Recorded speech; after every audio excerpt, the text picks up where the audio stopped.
Muito bem, chegou a hora de então falarmos sobre Duna Parte 2, como spoiler, a história toda completinha de Paul Atreides e sua jornada para se tornar o grande Messias de Duna. Vem comigo logo depois da vinheta para você poder entender como esse filme funciona e o quão espetacular ele é.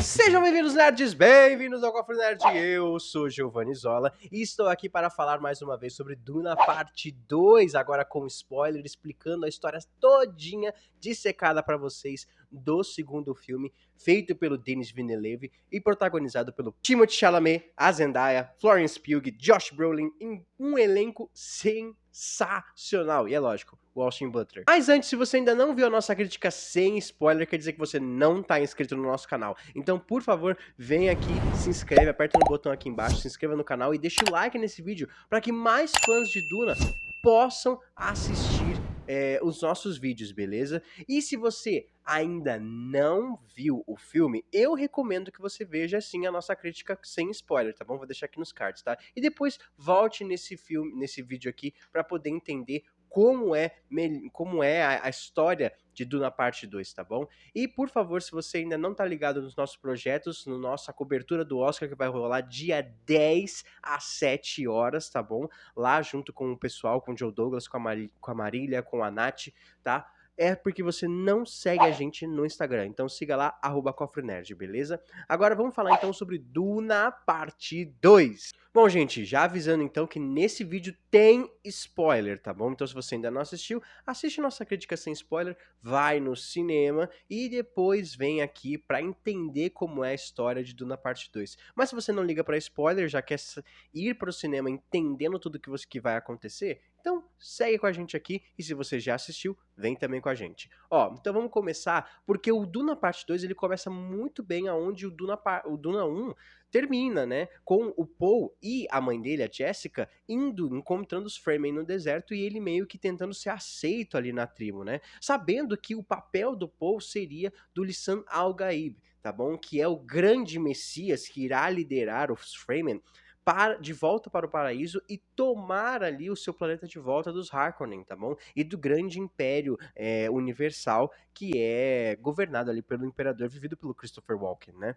E também o pai da nossa querida princesa Irulan, que é a Florence Pugh, tá? Então ali a gente começa o filme com esses dois personagens, com o Paul e a Jessica que estava grávida do pai do Paul também, antes dele morrer, né? E agora continua ali grávida. Eles estão ali tentando se inserir dentro da tribo dos Fremen. Quando eles chegam ali na tribo do norte, ali onde os Fremen estão escondidos, e tentando também lutar contra os Harkonnen, que estão voltando a governar ali o mercado de produção de extração de especiarias ali em Arrakis, né? Então o personagem do Dave Bautista, ele ainda está lá, só que falhando miseravelmente, porque os Fremen, junto com o Paul, começam a sabotar os Harkonnen, tá bom? E o Paul, ele começa a se dar tão bem dentro da tribo dos Fremen, que ele é muito bem aceito e começa a ser chamado de Muad'Dib. Muad'Dib é o nome Fremen para aquele ratinho ali, que apesar de muito pequeno, muito sábio e sabe a direção correta para se guiar no deserto. Os Fremen começam a chamar ele de Paul Muad'Dib, o Sul também, que é o nome Fremen ali que eles dão, tá? Porém, a gente sabe que o Paul, ele tem ali uma dualidade entre ele. Ele sabe a profecia que envolve ele sendo o Lisan al-Gaib, né, que é ser o Messias de Duna, que é ser o grande profeta, o libertador daquele povo, mas também a gente sabe que ele começa a se desenvolveu o seu amor ali pela Shani, que é a personagem da Zendaya, né? Só que a gente tem essa dualidade. Muitos não acreditando, tá bom? Muitos não acreditando que ele é o Messias, renegando ele, principalmente por ele ser um estrangeiro, e outros acreditando fielmente, que é o caso do Stilgar, que é o personagem do Javier Bardem, tá? Que pra mim é um dos melhores personagens de Duna. Ali, a fé daquele cara no Paul segue sendo o fio condutor e o combustível para você continuar assistindo o filme, porque é dessa fé também que a gente se alimenta, né? Então a gente consegue ver um paralelo muito bonito com a religião aqui dentro, principalmente eu que sou católico, né? Você consegue ver algo muito messiânico. Afinal, Duna Parte 2 é a jornada messiânica do Paul Atreides. Enquanto você começa ali no primeiro filme instigando e explicando como é aquele universo, explicando como é Arrakis, aqui no Duna Parte 2 é mais ágil, por quê? Porque é a jornada messiânica do Paul. É a jornada onde ele começa renegando a profecia, não ligando para ela e termina aceitando seu papel como Lisan Al-Gaib. Termina aceitando que ele é sim o Messias. Inclusive, existe uma grande mudança de chave ali naquele personagem que a gente fala um pouco mais pra frente. Lembrando um pouco no primeiro filme, quem mandou os Harkonnen acabar com a Casa Atreides foi o Imperador, por causa da manipulação lógica das Bene Gesserit, mas também por uma questão política. Então Duna, além de ser um filme muito religioso, em que você imbui ali toda a profecia do Poe em algo muito bíblico, algo muito messiânico, muito uma questão de Jesus, ou até Moisés, de você liderar um povo para a terra prometida, mais Moisés, né? Mas também Jesus por ser aquela pessoa prometida, aquele grande salvador, entendeu?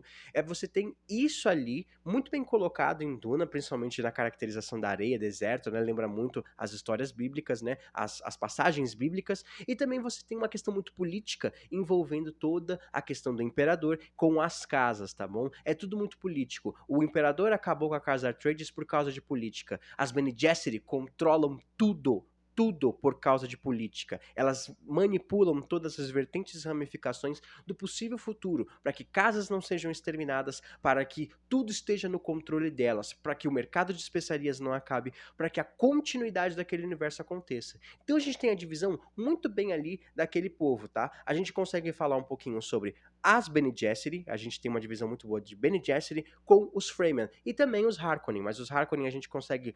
Eu achei que os Harkonnen eles são um pouco mais não tão abordados quanto eu achei que seria, tá bom? Acho que no terceiro ato do filme, eles acabam meio esquecidos por causa da chegada do Imperador. Mas enfim, tô adiantando um pouco as coisas, né? O Poe, então, voltando àquela divisão dele, ele fica dividido entre o amor da Shani e a responsabilidade da profecia, que vem imbuída pela sua mãe, tá? Que ela vira, no primeiro filme, no primeiro vídeo que eu fiz, né, do Sem Spoiler, eu falei que a Jessica, ela tem uma jornada solo, pois, além de estar grávida, ela bebe a água da vida, que na verdade é o veneno do Shai-Hulud, que é o grande verme da areia, né? E ali ela expande a sua mente, virando a Madre Regente, né? Que é a grande líder espiritual ali dos Fremen. E cada pessoa tem, cada tribo ali, não só dos Fremen, mas de todo o universo, tem a sua Madre Regente, beleza?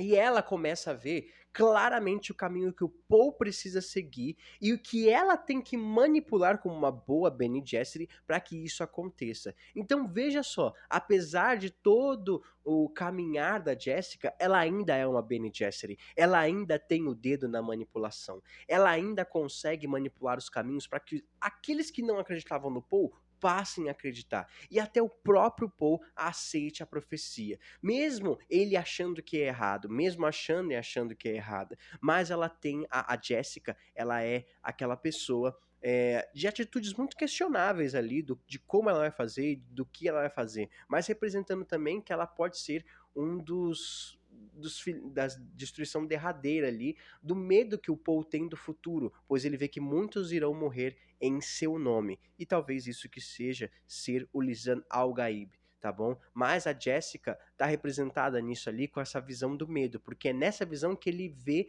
essa figura que levou ele até lá, tá bom? E é a mãe dele, que está grávida e começa, mano, as cenas da Rebecca Ferguson são sensacionais, cara, porque ela vai se transmutando numa pessoa, não mudando de feição, mas ela muda de roupa, coloca uma maquiagem ali pra virar a Madre Regente, e ela vai fazendo uma interpretação sensacional, cara, porque ela vai conversando com a bebê após a expansão ali, porque a água da vida também afeta a bebezinha, né, a irmã do Paul, tá? E ali você tem também a chegada desses personagens novos, já que o Paul, né, ele tá acabando com o mercado de especiarias, ele tá sabotando os Harkonnen, né, e ali o barão, o grande barão Vladimir Harkonnen, ele chama o seu sobrinho preferido, que é interpretado pelo Austin Butler, para resolver tudo isso, para se tornar o governante de Arrakis e resolver tudo isso, quem sabe se tornar o Imperador também. E ali a gente vê a relação entre os dois, que eu tinha ouvido o Érico Borgo falar e é muito interessante, porque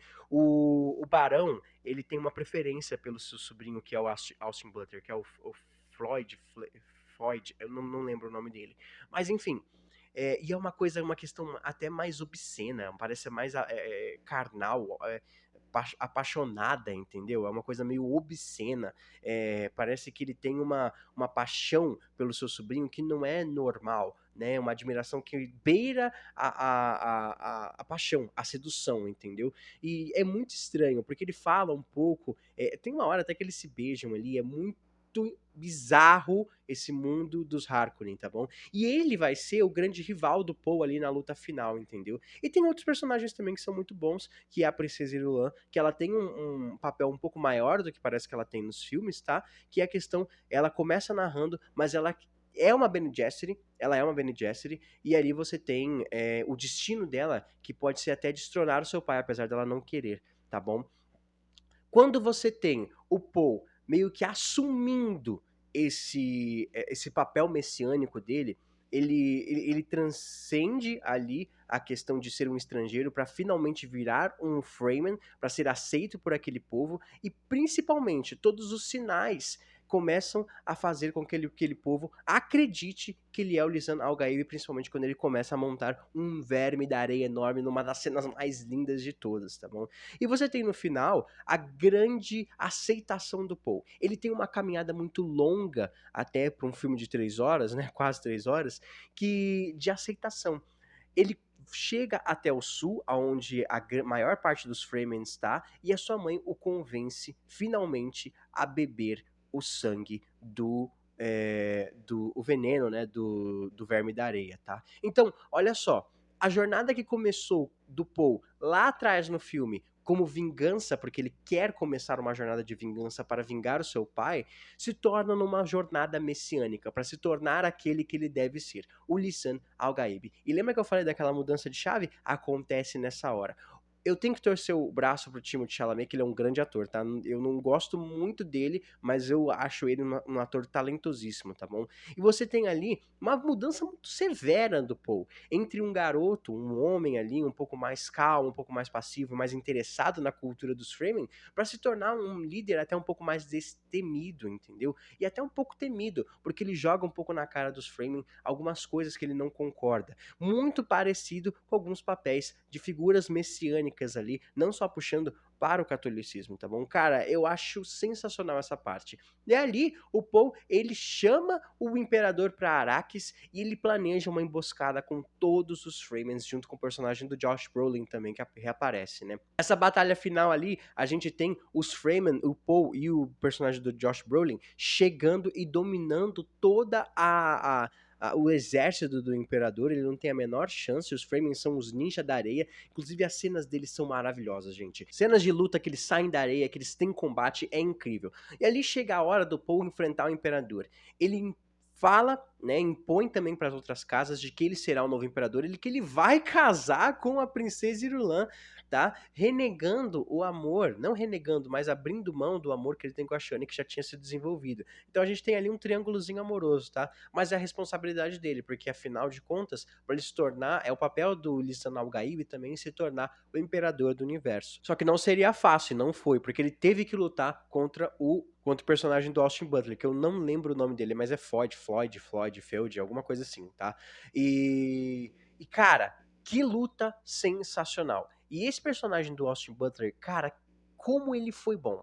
Como ele foi incrível, que vilão sensacional. Ele dá um ar, o Austin Butler dá um ar de sociopata, que até uma das Bene Gesserit, que foi testá-lo, falava: esse cara, ele é um sujeito forte, perigoso, peçonhento, mas também ele tem muitas fraquezas, entendeu? Então é aquele personagem muito instigante, porque ele consegue ser ardiloso, mas ele também consegue ser fraco, ele consegue ser poderoso, mas ele consegue ser vulnerável. E ali nessa cena, na cena de luta, a gente demonstra isso. Ele tem até uma certa honra em lutar contra guerreiros, mas ele quer o prazer da dor, ele quer o prazer da luta. Inclusive no final, quando ele é derrotado numa cena maravilhosa, logo após seu tio ser morto pelo próprio Paul, tá? O Barão Vladimir é morto na sua vingança, a vingança do Paul é concluída ali.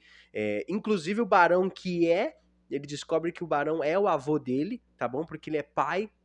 O Barão é pai da Jessica, isso nem ela descobriu, só depois que eles tomaram a água da vida, tá bom? E aí, o Paul, ele consegue finalmente derrotar o personagem do Austin Butler, o Feud, desculpa, gente, o Feud, e ali ele termina, né, o grande campeão ali, acaba a luta, e ele assume como imperador, e agora vai casar com a princesa Irulan. E é assim que termina o filme, porque com certeza no terceiro a gente vai ver a concretização das visões do Paul, dele se tornando o Messias, mas eu tenho pra mim que algo vai dar errado. Afinal de contas, é uma jornada messiânica. No final, a gente sabe que nem tudo é flores, tá bom? Cara, que incrível que foi esse filme. De verdade, de verdade. A gente termina com a Shani indo embora, renegando ali aquela profecia, ela não quer acreditar naquilo, e ela vai embora, enquanto o Paul vai se casar com a nossa querida Florence Pugh, a princesa Irulan. Nossa, que vida difícil do Paul, né? Ter que escolher entre a Florence Pugh e a Zendaya. Nossa senhora, que vida difícil. Gente, deixa aqui nos comentários, acho que me alonguei demais esse vídeo, mas eu precisava trazer tudo detalhadinho aqui, explicado pra vocês, tá? Que eu gostei demais de Duna. Demais, demais, demais, demais. E não consigo imaginar agora o que eles podem fazer para um terceiro filme, mas vou trazer para vocês, explicar ali a possibilidade do terceiro filme, que acho que vai acontecer sim. Beleza? Muito obrigado por ter assistido até aqui e até a próxima, nerds. Fui!